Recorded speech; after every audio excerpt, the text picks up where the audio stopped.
बोलिए श्री राधे कृष्ण भगवान की जय।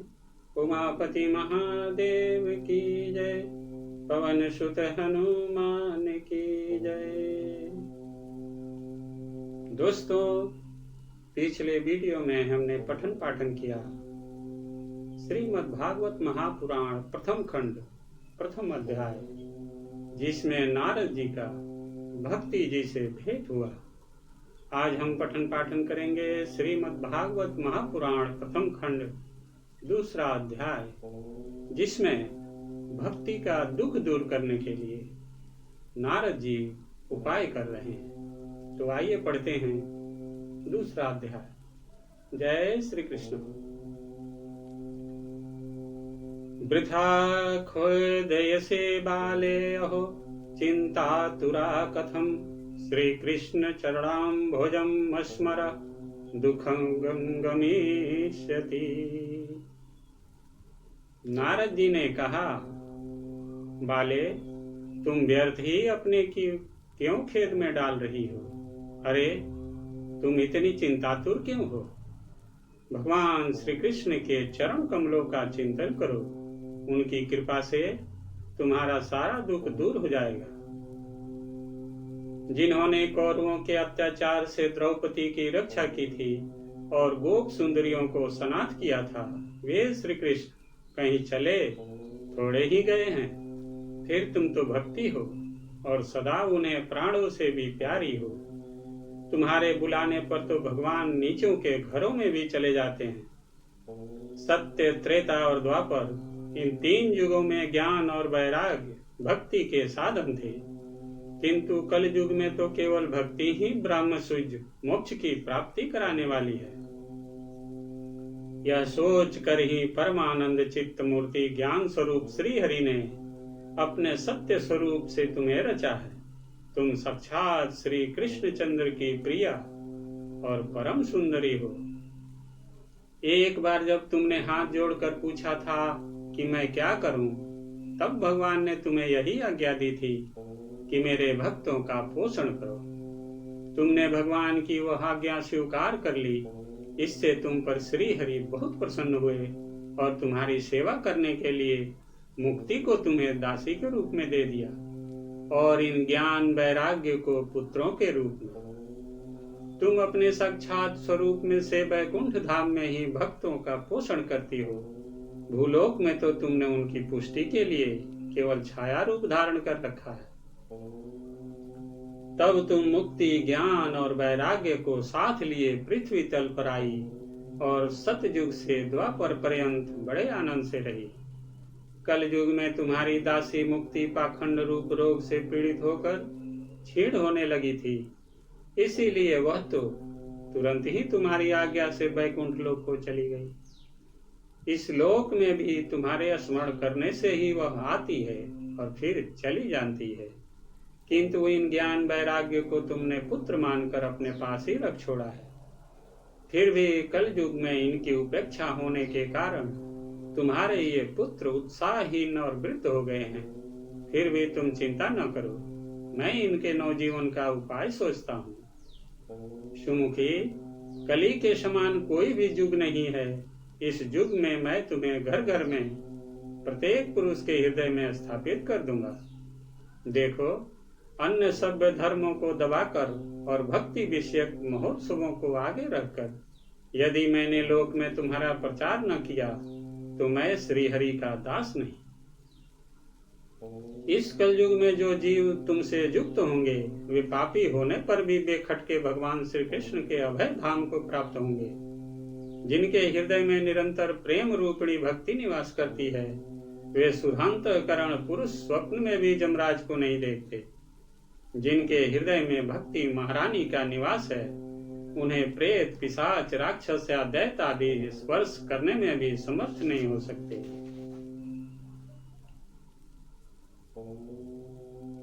तप, वेद अध्ययन, ज्ञान और कर्म आदि किसी भी साधन से भगवान बस में नहीं किए जा सकते। वे केवल भक्ति से ही वशीभूत होते हैं।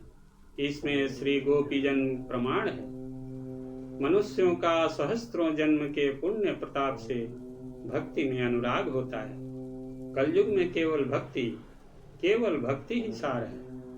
भक्ति से तो साक्षात श्री कृष्णचंद्र सामने उपस्थित हो जाते हैं। जो लोग भक्ति से द्रोह करते हैं वे तीनों लोकों में दुख ही दुख पाते हैं। पूर्व लोक में भक्त का तिरस्कार करने वाले दुर्वासा ऋषि को बड़ा कष्ट उठाना पड़ा था।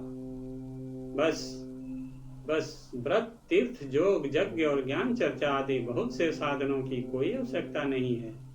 एकमात्र भक्ति ही मुक्ति देने वाली है।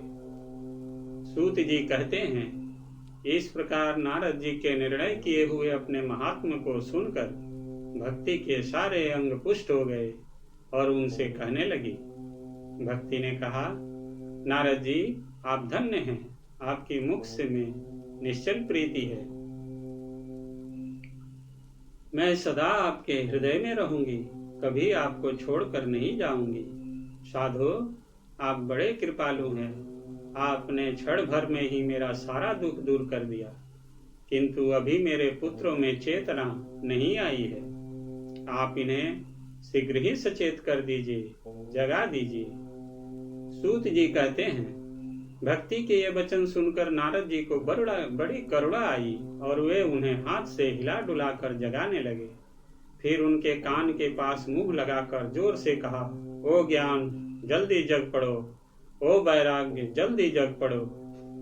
फिर उन्होंने वेद ध्वनि, वेदांत घोष और बार बार गीता पाठ करके उन्हें जगाया। इससे वे जैसे तैसे बहुत जोर लगाकर उठे, किंतु आलस्य के कारण वे दोनों जम्हाई लेते रहे, नेत्र उघाड़ कर देख भी नहीं सके। उनके बाल बगुलों की तरह सफेद हो गए थे, उनके अंग प्रायः सूखे काठ के समान निस्तेज और कठोर हो गए थे। इस प्रकार भूख प्यास के मारे अत्यंत दुर्बल होने के कारण उन्हें फिर सोते देख नारद जी को बड़ी चिंता हुई और वे सोचने लगे, अब मुझे क्या करना चाहिए। इनकी यह नींद और इससे भी बढ़कर इनकी वृद्धावस्था कैसा दूर हो। शौनक जी इस प्रकार चिंता करते करते वे भगवान का स्मरण करने लगे। उसी समय यह आकाशवाणी हुई कि हे मुने, खेद मत करो, तुम्हारा यह उद्योग निसंदेह सफल होगा। देवर्षे, इसके लिए तुम एक सत्कर्म करो। वह कर्म तुम्हें संत शिरोमणि महानुभाव बताएंगे। उसी समय यह आकाशवाणी हुई कि हे मुने, खेद मत करो, तुम्हारा यह उद्योग निसंदेह सफल होगा। देवर्षे, इसके लिए तुम एक सत्कर्म करो। वह कर्म तुम्हें संत शिरोमणि महानुभाव बताएंगे। उस सत्कर्म का अनुष्ठान करते ही क्षण भर में इनकी नींद और वृद्धावस्था चली जाएगी तथा सर्वत्र भक्ति का प्रसार होगा। यह आकाशवाणी वहां सभी को साफ साफ सुनाई दी। इससे नारद जी को बड़ा विस्मय हुआ और वे कहने लगे, मुझे तो इसका कुछ आशय समझ में नहीं आया।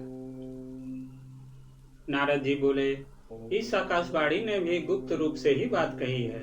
यह नहीं बताया कि वह कौन सा साधन किया जाए जिससे इनका कार्य सिद्ध हो। वे संत न जाने कहाँ मिलेंगे और किस प्रकार उस साधन को बताएंगे। अब आकाशवाणी ने जो कुछ कहा है उसके अनुसार मुझे क्या करना चाहिए। सूत जी कहते हैं, शौनक जी तब ज्ञान वैराग्य दोनों को वहीं छोड़कर नारद मुनि वहां से चल पड़े और प्रत्येक तीर्थ में जा जाकर मार्ग में मिलने वाले मुनीश्वरों से वह साधन पूछने लगे। उनकी उस बात को सुनते तो सब थे, किंतु उसके विषय में कोई कुछ भी निश्चित उत्तर न देता। किन्हीं ने उसे असाध्य बताया, कोई बोले इसका ठीक ठीक पता लगाना ही कठिन है, कोई सुनकर चुप रह गए और कोई तो अपनी अवज्ञा होने के भय से बात को टाल टूल कर खिसक गए। त्रिलोक में महान आश्चर्यजनक हाहाकार मच गया। लोग आपस में कानाफूसी करने लगे। भाई, जब वेद ध्वनि, वेदांत घोष और बार बार गीता पाठ सुनाने पर भी भक्ति, ज्ञान और वैराग्य ये तीनों नहीं जगाए जा सके, तब और कोई उपाय नहीं है। स्वयं जोगीराज नारद को भी जिसका ज्ञान नहीं है उसे दूसरे संसारी लोग कैसे बता सकते हैं। इस प्रकार जिन जिन ऋषियों से इसके विषय में पूछा गया, उन्होंने निर्णय करके यही कहा कि यह बात दुसाध्य है। तब नारद जी बहुत चिंतातुर हुए और बद्री वन में आए। ज्ञान वैराग्य को जगाने के लिए वहां उन्होंने यह निश्चय किया कि मैं तप करूंगा। इसी समय उन्हें अपने सामने करोड़ों सूर्यों के समान तेजस्वी सनकादि मुनीश्वरी दिखाई दिए। उन्हें देखकर वे मुनि श्रेष्ठ कहने लगे।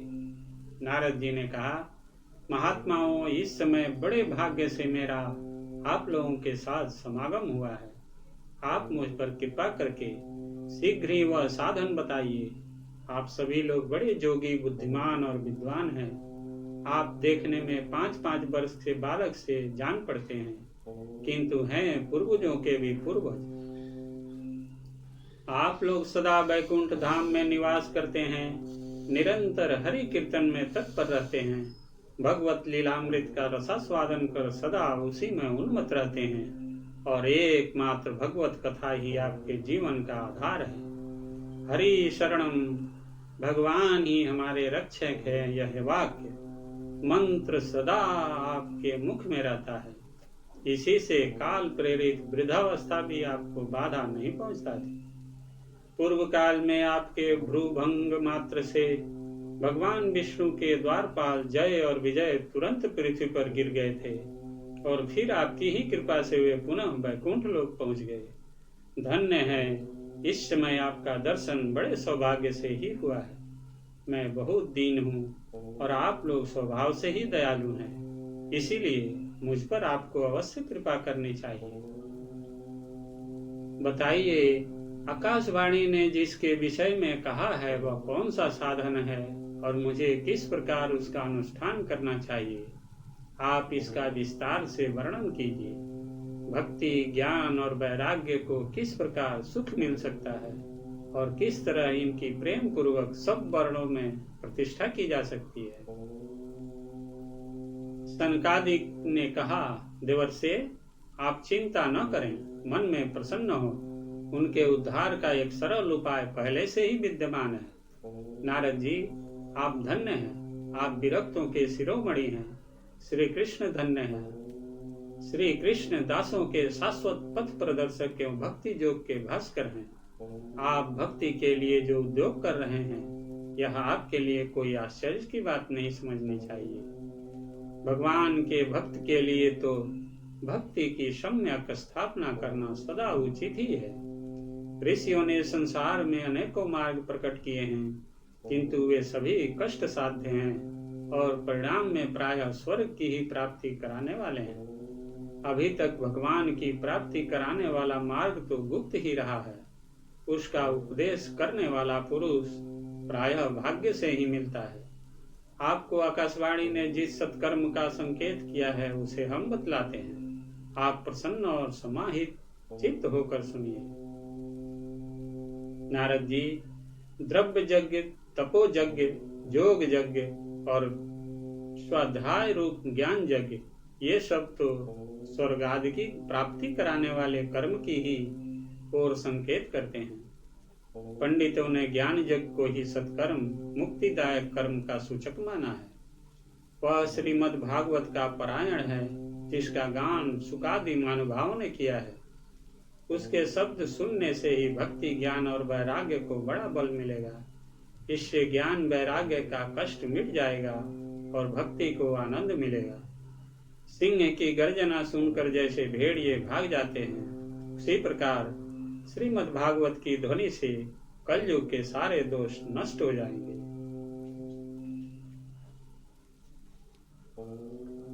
तब प्रेम रस प्रवाहित करने वाली भक्ति, ज्ञान और वैराग्य को साथ लेकर प्रत्येक घर और व्यक्ति के हृदय में क्रीड़ा करेगी।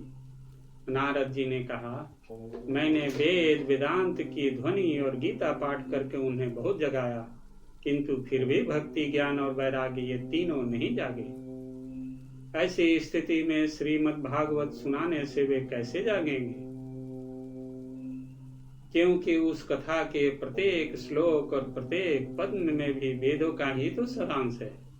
आप लोग शरणागत वत्सल हैं तथा आपका दर्शन कभी व्यर्थ नहीं होता। इसलिए मेरा यह संदेह दूर कर दीजिए। इस कार्य में विलंब न कीजिए। सनकादिक ने कहा, श्रीमद् भागवत की कथा वेद और उपनिषदों के सार से बनी है, इसलिए उनसे अलग उनकी फल रूपा होने के कारण वह बड़ी उत्तम जान पड़ती है। जिस प्रकार रस वृक्ष की जड़ से लेकर शाखा ग्रह पर्यंत रहता है, किंतु इस स्थिति में उसका सावधान नहीं किया जा सकता, वही जब अलग होकर फल के रूप में आ जाता है तब संसार में सभी को प्रिय लगने लगता है। सनकादि ने कहा, श्रीमद् भागवत की कथा वेद और उपनिषदों के सार से बनी है, इसलिए उनसे अलग उनकी फल रूपा होने के कारण वह बड़ी उत्तम जान पड़ती है।